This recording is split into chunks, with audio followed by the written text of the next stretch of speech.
Hello Silver fans, how are you going? Rikki Swannell here. I'm joined by Sky Sport commentator Jenny Woods and netball journalist Suzanne McFadden, who was one of the judges of tonight's Netball New Zealand Awards. Suzanne, is it tough making these decisions? It is, because I think even more so this year than last year. I think we knew what the awards were about this year. You know, last year it was the first time. It's always hard to get a take on what credentials you're looking at. But I think also I found that there was a step up in the competition this year.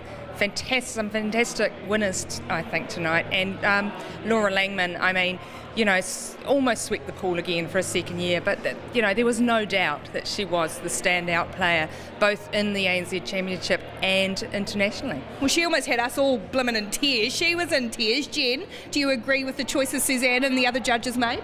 I do, oh absolutely, and I think the interesting for some of the awards you think, yes, well perhaps that could have gone to a few other players, but I think in terms of the Supreme player, you know, she's gone across the Tasman, MVP for the Swifts, outstanding for the Silver Ferns, no complaint from me, and I think it's amazing, and I think it should be applauded what she's doing. I think the highlight for many of us this year has been the rise of the new players, all these debutantes that have come into the Silver Ferns, the Jane Watsons, Maya Wilson, Tobias Selby-Rickett, although apparently the nose ring needs to go according to Laura. What's been your highlight? I loved seeing Maya Wilson come on. Gina Crampton, coming from being the aspiring Silver Fern winner last year and then coming through and winning the ANZ Championship Player of the Year this year is fantastic to see her obviously take some confidence perhaps from winning. I'd like to think that from winning that award she's taken some confidence. Totally nailed it last year, the judges. Yeah, and gave it an even better speech this year too. And so I just think that New Zealand netball's in really good hands, and I love the idea that we're going to an ANZ Premiership in New Zealand where the New Zealand game, the New Zealand flair is going to be allowed. We're going to be allowed to play that again without having to worry too much about, you know, how to beat the Australians.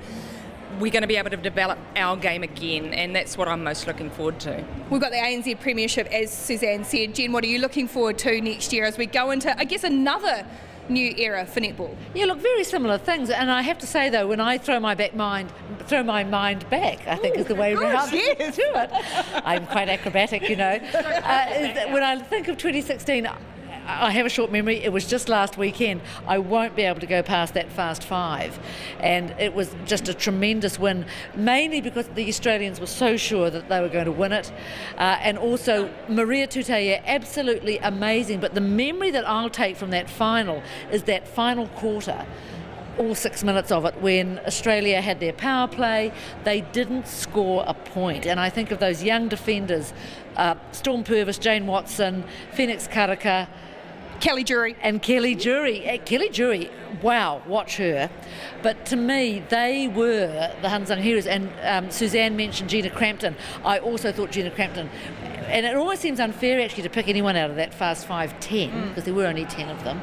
And I also want to mention too the coaches, Kiri Wells and Mary Jane Araroa, because the masterstroke of picking that power play in the second quarter, for those of you, I'm sure you were, you Silver fans, you would have been there watching the fast five, that absolutely threw the Australians. Apparently they panicked. Apparently before the game they questioned whether it was legal.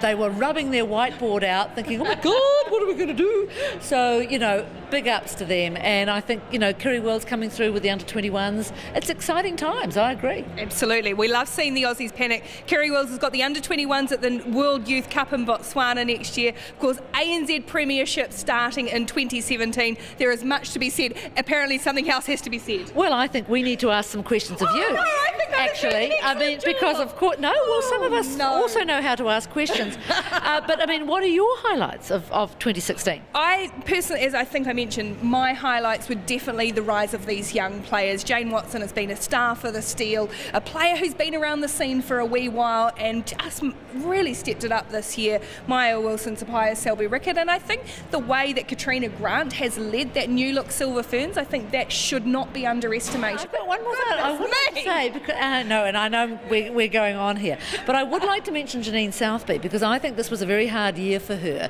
She came in into the Silver Ferns job, perhaps not the choice that, everyone did seem to think that Nolene Taurua would be a sitter for the job. Southby got it, and then she had to sit back and watch Taurua go into that steel position as coach and do extremely well.